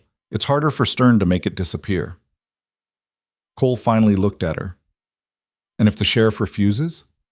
"Then we go over his head. We ride to the territorial capital, find someone who isn't bought and paid for, and we make enough noise that Stern can't silence us." "That'll take days." "I know. And in the meantime, he'll come after us again." "Probably." Cole's hands tightened on the reins. "I'm done running, Eliza. I'm not asking you to run. I'm asking you to fight smart." They rode in silence for a while longer. Then Cole said, "All right, we'll try it your way. But if the sheriff won't help, I'm done playing by the rules." Eliza nodded. "Fair enough." The sheriff's office was a small wooden building at the edge of town next to the jail. Sheriff Dan Pritchard was a thick-shouldered man in his 50s with a weathered face and eyes that had seen too much to be surprised by anything. He looked up when they walked in, his expression shifting from mild curiosity to wariness. "Mr. Ryder, Mrs. Ryder, wasn't expecting to see you this morning." "We need to file a complaint," Cole said. Pritchard leaned back in his chair. "Against who?" "Martin Stern." The sheriff's expression didn't change, but something flickered in his eyes. "That's a serious accusation. What's the complaint?" Eliza stepped forward and set the bundle of documents on the desk. "Fraud, illegal debt manipulation, using shell transactions to take control of properties he has no legal right to." Pritchard looked at the papers but didn't touch them. "And you have proof of this?" "It's all there. 15 separate transactions over the past 5 years. All structured the same way. All fraudulent." "That's a lot of paperwork to go through. Then you'd better get started." Pritchard's jaw tightened. "Mrs. Ryder, I appreciate your diligence, but making accusations against a man like Martin Stern isn't something to be done lightly." "We're not doing it lightly," Cole said. "He tried to burn down my house last night. My daughter was inside." Pritchard's eyes widened slightly. "You have proof of that?" "The fire wasn't an accident. It was set deliberately." "Can you prove Stern was involved?" "No, but we both know who's responsible." Pritchard stood up, his expression hardening. "What I know and what I can prove are two different things. And without evidence tying Stern directly to the fire, there's nothing I can do." "What about the fraud?" Eliza pressed. "I'll look into it." "When?" "When I have time." Cole stepped forward, his voice low and dangerous. "You're not going to do anything, are you?" Pritchard met his gaze evenly. "I'll do my job, but I'm not going to arrest a man based on a stack of papers and your suspicions. Even if those papers prove he's been breaking the law, even then, because proving it in court is a whole different matter, and Stern has lawyers, good ones. You bring a case like this against him, and it'll get torn apart before it ever sees a judge." Eliza's hands clenched. "So you're just going to let him get away with it?" "I'm saying you need more than documents. You need witnesses. You need someone willing to testify against him. And good luck finding that, because everyone in this town knows what happens to people who cross Martin Stern." "What happens?" Cole asked. Pritchard didn't answer. He just looked at them, and the silence said everything. Cole grabbed Eliza's arm. "We're wasting our time here." They walked out, and Eliza could feel the weight of Pritchard's gaze on their backs. Outside, the morning sun was bright and harsh, and the town was starting to wake up. People were opening shops, sweeping porches, going about their lives as if nothing was wrong. He's not going to help, Cole said. No, he's not. Then we do this ourselves. Eliza looked at him. How? Cole was quiet for a moment. Then he said, we find someone who will testify, someone Stern hurt, someone who's willing to stand up. And if no one will, then we make Stern come to us, and we end this ourselves. They spent the rest of the morning riding through town, talking to people. Shopkeepers, ranchers, families who'd lived in Red Hollow for years. Most of them clammed up the moment they mentioned Stern's name. A few listened politely, then made excuses and walked away. No one wanted to get involved. By midday, they were sitting in the saloon, exhausted and frustrated. Cole nursed a whiskey while Eliza sipped water, both of them silent. This was a mistake, Cole said finally. Maybe. We're not going to find anyone willing to talk. Stern's got them all too scared. Eliza stared at her glass. There has to be someone. Someone he pushed too far. Someone who's tired of being afraid. And if there isn't? Before Eliza could answer, the saloon door opened and a man walked in. He was tall, lean, with dark hair and a scar running along his jaw. He scanned the room, his eyes landing on Cole and Eliza, and he walked over. You're Ryder, he said. Cole looked up. Who's asking? Name's Jack Mercer. I heard you've been asking questions about Martin Stern. What if we have?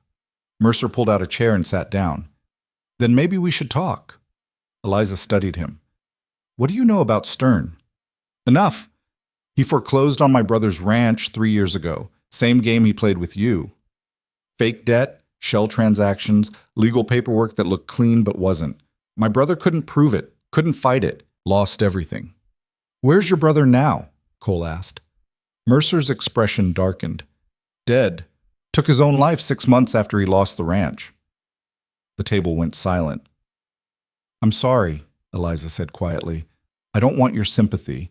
I want justice. And if you're planning to go after Stern, I want in. Cole leaned forward. What can you give us? Proof. My brother kept records. Everything Stern did, every transaction, every lie. It's all documented. I've been holding on to it, waiting for the right time. Why didn't you go to the authorities? Because I'm not stupid. Stern owns the sheriff, the mayor, half the town council. Going to them would have just gotten me killed. But if you've got documents too, if you've got a case building, then maybe together we've got enough. Eliza exchanged a glance with Cole. Where are these records? Safe, hidden, but I can get them. How long? Give me 2 days. Cole shook his head. We don't have 2 days. Then you're going to have to make time. Because without my brother's records, you've got a pattern. With them, you've got proof of intent. You've got everything you need to bury him. Eliza thought for a moment, then nodded. 2 days. But we stay together. No one works alone. Mercer extended his hand. Deal.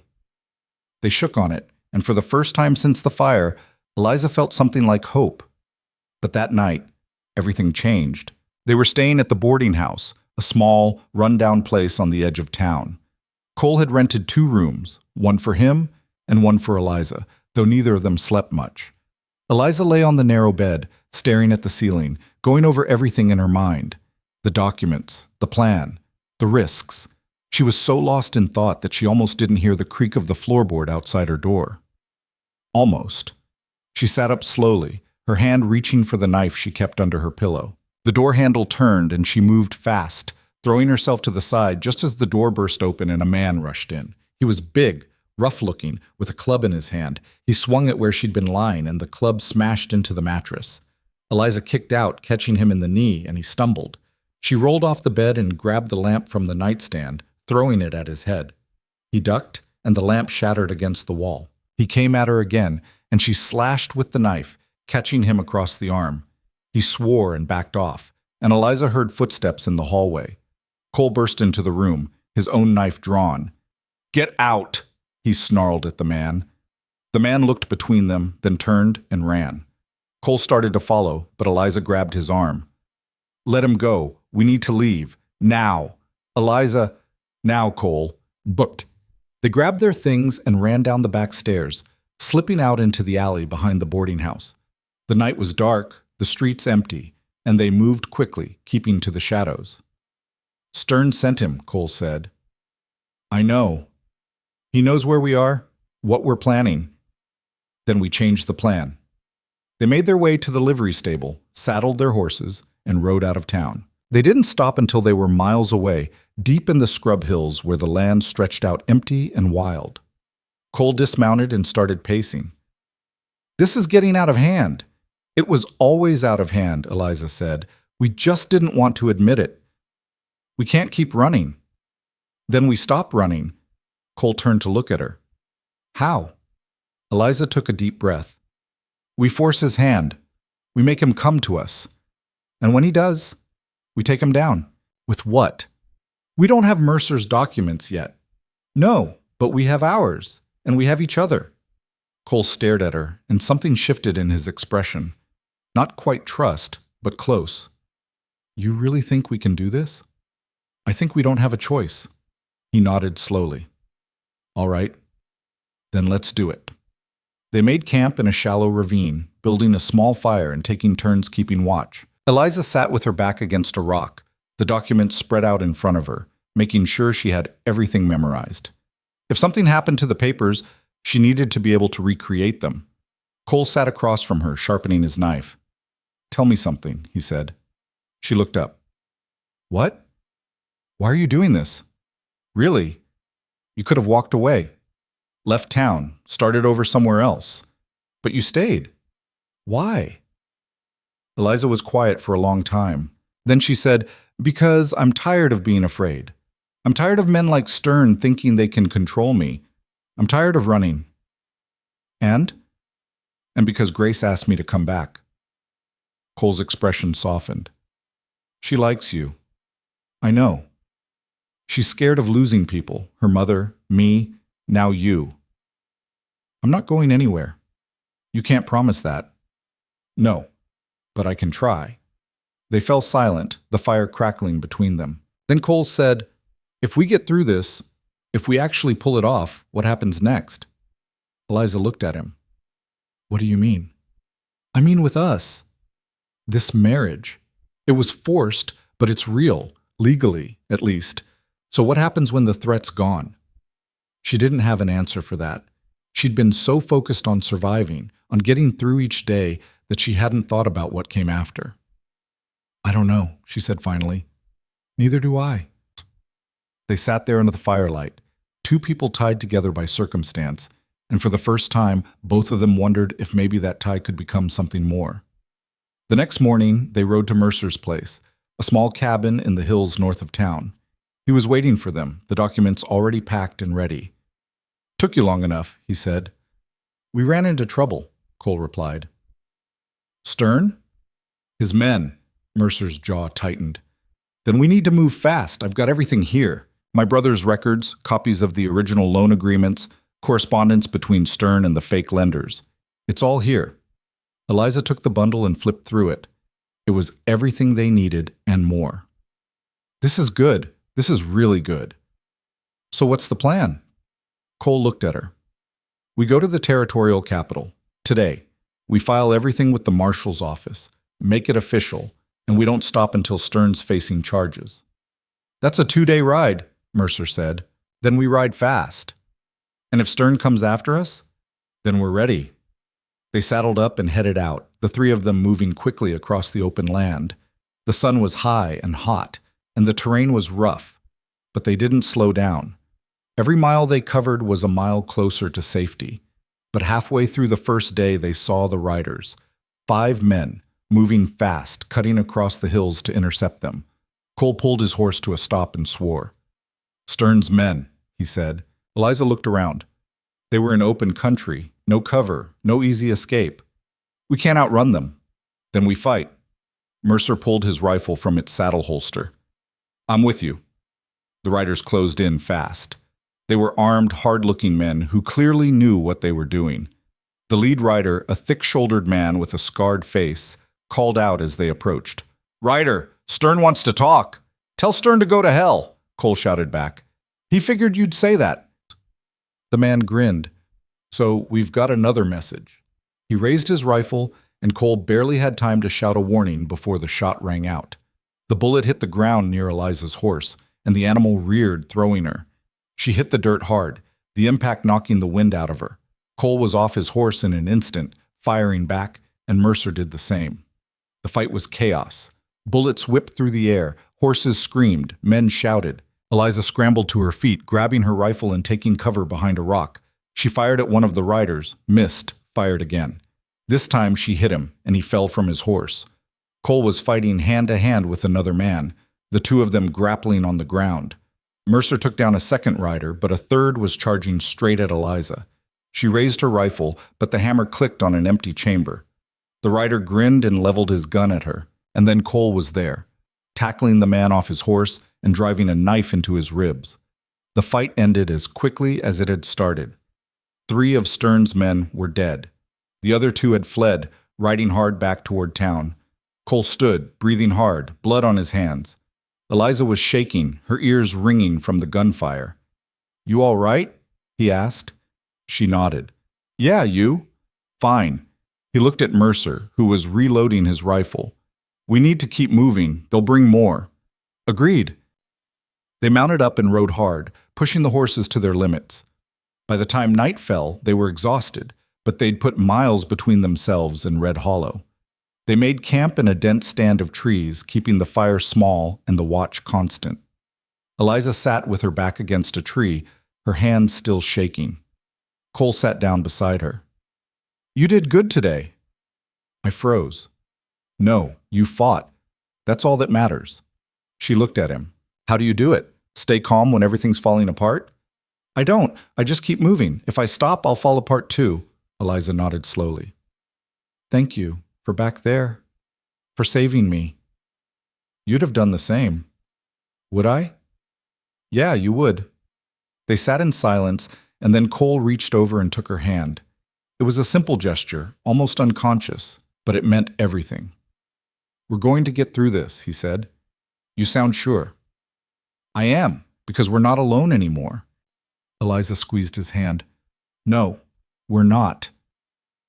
The next day they reached the territorial capital. It was a larger town, bustling with people and activity, and they made straight for the marshal's office. The marshal, a stern-faced man named Harrison, listened to their story without interrupting. When they finished, he leaned back in his chair and studied the documents. "This is serious," he said finally. "We know," Cole replied. "And you're willing to testify?" "All of us." Harrison nodded. "Then I'll open an investigation. It'll take time, but if everything you've said is true, Stern will answer for it." "How long?" Eliza asked. "A few weeks? Maybe a month? We don't have that long." "Then I suggest you stay somewhere safe until we can bring him in." Cole shook his head. "We're going back." "That's a mistake." "It's our home. We're not abandoning it." Harrison sighed. "Then be careful. Men like Stern don't go down easy." They left the marshal's office and stood on the street, the weight of what came next settling over them. "We did it," Eliza said quietly. "Yeah, we did." "So now what?" Cole looked at her. "Now we go home. And we wait." They rode back to Red Hollow, and when they arrived, the town felt different, quieter, more tense. Word had spread about the investigation, and people were watching, waiting to see what would happen next. Cole and Eliza went straight to the ranch. The house was still half burned, but the barn and outbuildings were intact. Mrs. Calloway and Grace were back, and when Grace saw them, she ran straight into Eliza's arms. "You came back," she whispered. "I told you I would." Cole watched them, something warm and unfamiliar stirring in his chest. That night they sat on the porch together, the 3 of them. Grace was between them, her head resting on Eliza's shoulder. The stars were out, bright and endless, and for the first time in a long time, the future didn't feel quite so dark. "What happens now?" Grace asked. "We rebuild," Cole said. "All of us?" He looked at Eliza. She looked back. "Yeah," he said. "All of us." And in that moment, something shifted. The forced marriage, the arrangement born of desperation, started to feel like something else, something real, something worth fighting for. The first week after they returned was deceptively quiet. Too quiet. Cole worked on clearing the debris from the burned section of the house. and Eliza helped where she could, hauling charred wood and salvaging what little remained intact. Grace stayed close, never wandering far, as if afraid that if she let them out of her sight, they might disappear. Mrs. Calloway moved back into her small house on the property and spent her days cooking meals that no one had much appetite for. The ranch hands went about their work with nervous glances toward the road, waiting for the other shoe to drop, because everyone knew Stern wouldn't just accept what had happened. Men like him never did. On the 8th day, a rider came, not one of Stern's men, but a clerk from the land office, Peter. He looked pale and frightened as he dismounted, clutching an envelope. "Mr. Ryder," he said, his voice shaking, "I was told to deliver this to you." Cole took the envelope and tore it open. Inside was a single sheet of paper with neat, precise handwriting. It read, "You've made your move. Now I'll make mine. This isn't over." There was no signature, but none was needed. Cole crumpled the paper in his fist. "Tell Stern if he wants to talk, he can come here himself." Peter shook his head frantically. "I'm just the messenger, sir. I don't want any part of this." "Then why'd you take the job?" "Because he said he'd fire me if I didn't." Eliza stepped forward. "Peter, listen to me. When the marshal comes, you're going to need to testify. About the records, about what Stern made you do. Will you do that?" Peter looked between them, his face anguished. "I don't know. I have a family. If I testify against him—" "If you don't," Eliza said quietly, "he'll keep doing this to other people, other families. Is that what you want?" Peter's shoulders sagged. "No, but I'm scared." "We all are," Cole said, "but we're still fighting. You can too." Peter nodded slowly, though he didn't look convinced. He mounted his horse and rode away, leaving Cole and Eliza standing in the yard with the threat hanging between them. "He's going to come after us," Eliza said. "Let him. This time we'll be ready." But being ready and surviving were two different things. That night, Cole barely slept. He kept his rifle by the bed and his boots on, listening to every creak of the house, every rustle of wind outside. Around midnight, he gave up trying to rest and went downstairs. He found Eliza already in the kitchen, sitting at the table with a cup of coffee. "Couldn't sleep either?" he asked. "No?" He poured himself a cup and sat down across from her. "You ever think about what happens if we lose?" "All the time." "And?" She looked at him, her gray eyes steady. "Then at least we went down fighting. That's more than most people get." Cole studied her face, the exhaustion etched into her features, the determination that hadn't wavered despite everything. "You're tougher than I gave you credit for." "So are you." He almost smiled. "I thought you were just some scared woman Stern was using to control me. Turns out you're the most dangerous person in this whole situation." "Dangerous how?" "Because you don't quit. No matter what he throws at you, you keep going." Eliza's expression softened slightly. "I learned a long time ago that quitting just means someone else gets to decide your life. I'm done letting that happen." "Who was he?" Cole asked. "The man you fought before? The one who made you this way?" Eliza was quiet for a long time. Then she said, "My father." Cole's hand stilled on his cup. "Your father?" "He owned a business back east, textile mill. When my mother died, he remarried, a woman half his age who had 3 sons from a previous marriage. Within a year, he changed his will, left everything to her and her sons, cut me out entirely." "So you fought him?" "I tried.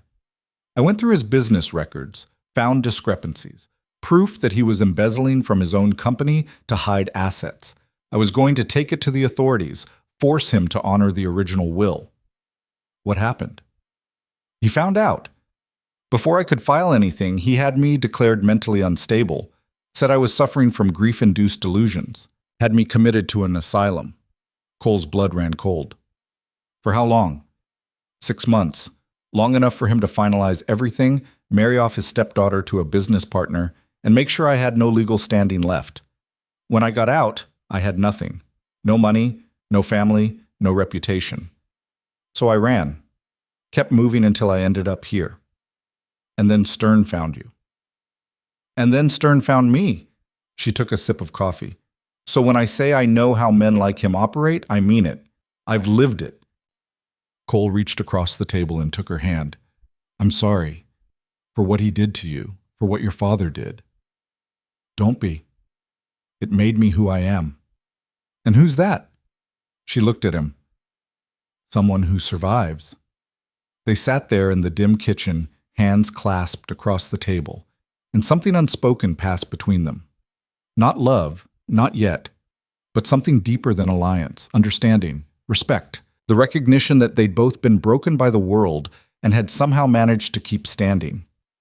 When this is over, Cole said quietly, when Stern's gone and we're safe, I want you to know something. What? You don't have to stay. If you want to leave, go somewhere new, start fresh.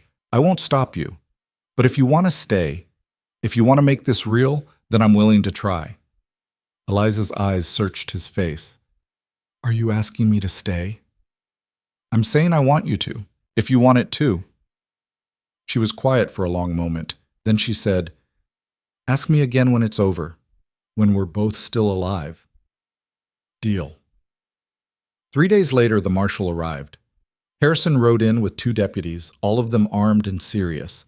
They went straight to Stern's house, and within an hour the whole town knew. People gathered in the streets, whispering, watching as the lawmen emerged with Stern in handcuffs. Cole and Eliza watched from the edge of the crowd. Stern's face was calm, almost amused, as if this were nothing more than a minor inconvenience. He caught sight of them and smiled. This isn't over, Ryder, he called out. I'll be out by tomorrow, and when I am, you'll regret this. We'll see about that, Cole said. Harrison walked over to them.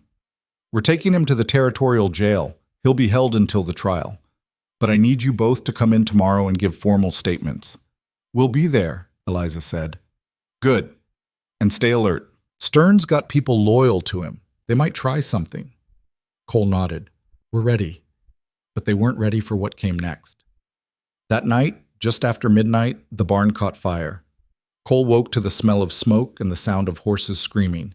He bolted out of bed, shouting for Eliza, and they ran outside together. The barn was fully engulfed, flames shooting into the night sky. The horses were trapped inside, and Cole didn't hesitate. He grabbed a wet blanket and ran toward the doors. Cole, no! Eliza screamed, but he was already inside. The heat was unbearable, the smoke choking, but he pushed through, feeling his way to the stalls. He threw open the first one and slapped the horse hard, sending it bolting toward the exit. Then the second, the third. On the 4th stall, a beam collapsed in front of him, blocking the way. He could hear the horse on the other side, panicking, but he couldn't reach it. The smoke was too thick, the heat too intense. And then Eliza was there, pulling him back. We have to go. Now. There's still one. Cole, we have to go. She dragged him toward the door, and they stumbled out into the cool night air, coughing and gasping. Behind them, the barn collapsed with a roar, sending sparks shooting into the sky. They stood there, covered in soot and ash, and watched everything burn. Mrs. Calloway came running with Grace, both of them in nightgowns. Grace ran to Cole, wrapping her arms around him, and he held her tight. It's all right, Gracie. We're okay. But they weren't okay. The barn was gone. One of the horses was dead, and the message was clear. Stern might be in jail, but he still had reach. By morning, the fire was out, but the damage was done. Cole stood in the ruins, his face set in hard lines. Eliza stood beside him, her arms crossed, her jaw tight. This was a warning, she said. I know. He's telling us that even behind bars he can still hurt us. Then we need to make sure he stays there. They rode into town that afternoon to give their statements. The marshal's office was crowded with people, all of them there to report grievances against Stern. Peter was there, pale but determined. Jack Mercer was there too, along with 3 other ranchers who'd lost land to Stern's schemes. Harrison looked overwhelmed, but focused. This is bigger than I thought. We've got enough testimonies here to put him away for years. When's the trial? Cole asked. 3 weeks. Territorial judge is coming through, but Stern's lawyers are already filing motions to dismiss. They're claiming the evidence is circumstantial, that the transactions were legal, that we're persecuting him. Can they win? Harrison's expression was grim. They might, unless we can prove intent, and that's hard to do.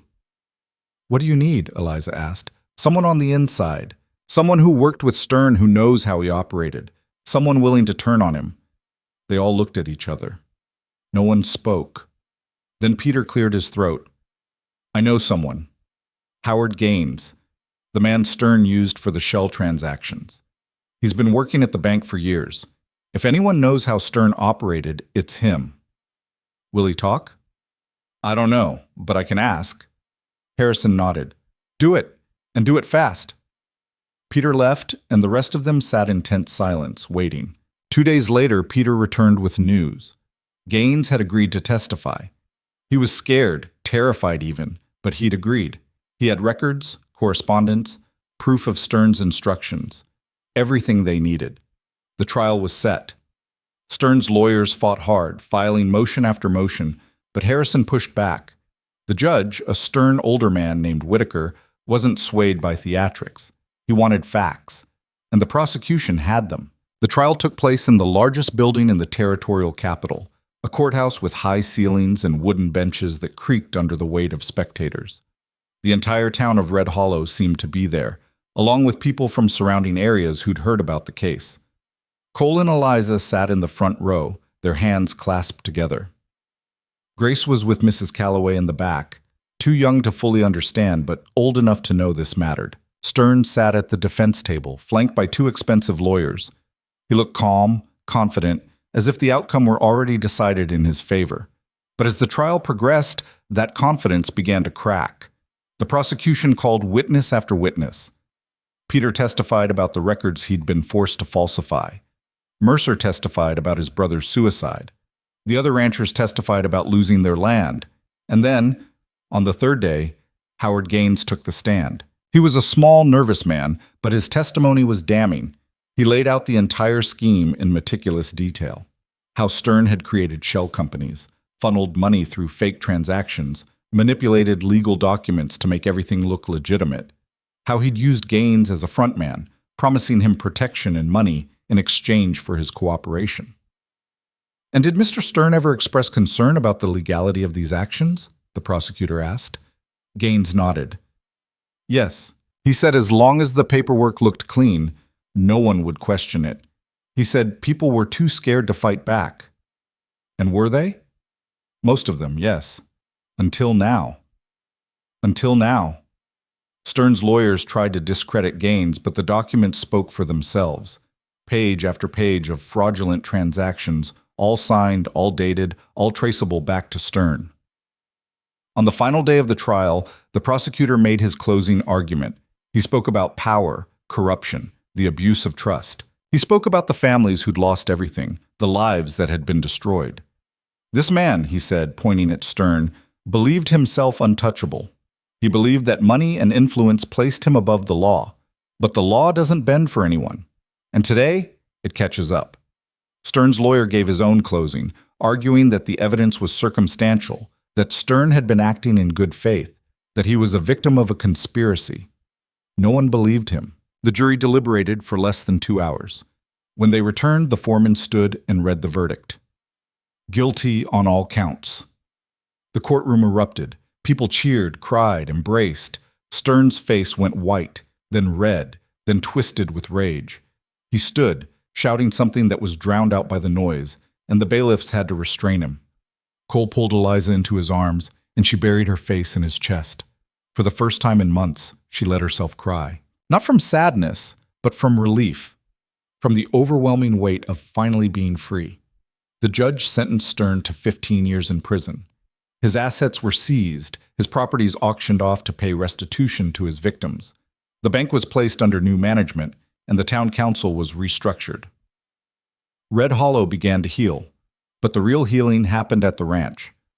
Over the following months, Cole and Eliza rebuilt the house, not the way it had been, but better, stronger. They added a new wing, a bigger kitchen, windows that let in more light. The barn was reconstructed and new horses were brought in. Grace started helping with the work, no longer the frightened child who'd hidden in her room. She talked more, laughed more, and when Eliza taught her how to braid her hair one morning, she actually smiled. "You're good at this," Grace said. "I had a lot of practice," Eliza replied, "when I was younger." "Did your mom teach you?" "She did." Grace was quiet for a moment, then she said, "I'm glad you stayed." Eliza's hand stilled. You are? Yeah. I was mean to you. I'm sorry. You weren't mean. You were scared. I'm not scared anymore. Eliza finished the braid and turned Grace around to face her. Good, because you don't have to be. We're safe now. All of us. Grace threw her arms around Eliza's waist, and Eliza held her tight, feeling something in her chest crack open. Not break, but open. Letting something new in. That evening, Cole found her on the porch. It had become their spot, the place they went when they needed to think or talk or just exist together. He sat down beside her and handed her a cup of coffee. Grace told me what you said. About being safe? Yeah. Did I overstep? No, you were right. He paused. She asked me something today. She asked if you're staying, for good. Eliza looked at him. What did you tell her? I told her that was up to you. And if I said yes? Cole turned to face her fully. Then I'd ask you the question I've been avoiding for weeks. Which is, will you stay? Not because you have to, not because of Stern or the debt or any of that, but because you want to. Because you want this life. With me. With Grace. Eliza's throat tightened. Are you asking me to stay as your wife? Really, your wife? Yeah, I am. She looked out at the land, at the house they'd rebuilt, at the life they'd fought so hard to protect. And she realized something. This wasn't just survival anymore. This was home. Yes, she said quietly. I'll stay. Cole smiled, really smiled, for the first time since she'd known him. He reached out and took her hand, and they sat there together as the sun set over the ranch. A few weeks later, there was a celebration in town. A harvest festival, the kind of event Red Hollow held every year, but that felt different this time. Lighter, freer. People danced in the streets, children ran wild, and for the first time in years, the town felt like a community instead of a collection of frightened individuals. Cole and Eliza attended together, with Grace between them. People greeted them warmly, shook their hands, thanked them for what they'd done. Some apologized for not standing up sooner. Others just smiled and moved on. Jack Mercer found them near the food tables. I'm heading out tomorrow. Gonna try to buy back my brother's land now that it's up for auction. Good luck, Cole said. Thanks. And thank you. For finishing what I couldn't. We all did it together. Mercer nodded, then tipped his hat to Eliza. You're one hell of a fighter, ma'am. So are you. He walked away, and Eliza leaned against Cole. You think things will really be different now? I think people remember. They remember what happens when one person has too much power. They'll be more careful next time. And if they're not? Cole looked down at her. Then we'll fight again. Together. She smiled. Together. That night, after they'd put Grace to bed and the house was quiet, Cole and Eliza stood in the bedroom they now shared. It had taken time to get here, to move from separate rooms to this, but it had felt right. Natural. Cole pulled her close, his hands on her waist. I never thought I'd feel this way again. After Sarah died, I thought that was it for me. And now? Now I know that life doesn't just give you one chance. Sometimes it gives you a second one, if you're willing to take it. Eliza rested her forehead against his. I spent so long running, so long afraid, that I forgot what it felt like to stay, to build something. But this, here with you and Grace, this is the first place that's ever felt like mine. It is yours, all of it. They kissed, slow and deep, and for the first time it wasn't about survival or necessity. It was about choice, about wanting this, wanting each other, despite everything that had tried to tear them apart. The months turned into a year. The ranch thrived. Grace grew taller, stronger, more confident. She started school in town and made friends, no longer the lonely child who'd lost her mother, but a girl who knew she was loved. Eliza learned to ride better, to work the land, to manage the books. She became a partner in every sense of the word, and the people of Red Hollow came to respect her not as Cole Ryder's wife, but as Eliza Ryder, a woman who'd stood up when it mattered. And Cole, for his part, learned to let people in again, to trust, to love without fear of losing everything. One evening, nearly 2 years after the trial, they sat on the porch watching the sunset. Grace was in the yard playing with a new puppy they'd gotten her for her birthday. You ever think about what would have happened if we hadn't fought back? Eliza asked. Cole considered it. Yeah, sometimes. I think we'd have lost everything. The ranch, our dignity, maybe even each other. Do you regret it? The fight? The risk? No, not for a second. You? She shook her head. No, because it taught me something. What's that? That survival isn't just about staying alive. It's about deciding what kind of life is worth living, and then fighting for it, no matter the cost. Cole pulled her closer. You know what I learned? What? That sometimes the things we're forced into become the things we choose, and that's when they matter most. Eliza smiled. Is that your way of saying you're glad you married me? Yeah, I guess it is. Good, because I'm glad too. They sat there as the sun dipped below the horizon, painting the sky in shades of gold and red. Grace's laughter echoed across the yard, and the land stretched out before them, vast and unbroken. What had started as a marriage built on threats and coercion had become something neither of them had expected. A partnership. A family. A love forged not in romance but in fire, tested by every kind of hardship and somehow emerging stronger. The frontier hadn't broken them. It had forged them. And in the end, that made all the difference. Years later, when people asked Eliza about her life, about how she'd ended up in Red Hollow and what kept her there, she would smile and give a simple answer. I came here with nothing, and I found everything. Because that's what survival looked like. Not just enduring, but transforming. Taking the worst life had to offer and building something beautiful from the ruins. Cole and Eliza had done that. Together. And in a world that tried its hardest to tear people apart, they'd chosen to stand together, to fight together, to build together. That was their legacy. Not the trial, not the victory over Stern, but the quiet, everyday choice to stay. To keep choosing each other, even when it was hard, especially when it was hard. Grace grew up watching them, watching how they worked through disagreements, how they supported each other, how they built a life based not on obligation but on mutual respect and love. And when she was older, when someone asked her what love looked like, she would think of her father and the woman who'd become her mother. Not because of blood or law, but because of choice. Because that's what real love was. Not a feeling that swept you away, but a decision you made every single day. To stay, to fight, to build, and to never, ever give up. The ranch continued to grow. They expanded the herd, hired more hands, built a second barn. Cole taught Grace how to run the operation, and Eliza taught her how to keep the books and negotiate with buyers. By the time Grace was 16, she could outride most of the men in town and argue circles around the merchants at market. You raised her right, Mrs. Calloway said one day, watching Grace haggle over the price of feed. Eliza smiled. We raised her right. You know what I mean. You gave her strength, showed her what it means to stand up.